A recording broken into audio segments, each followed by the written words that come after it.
Hello everyone, welcome to the HardReset channel, and today I'm going to show you how to change the resolution in a rematch.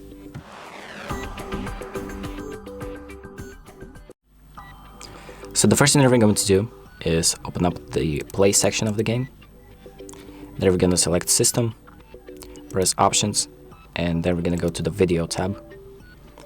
So here you have the resolution option, but this option is only available once you select full screen or once you select window mode.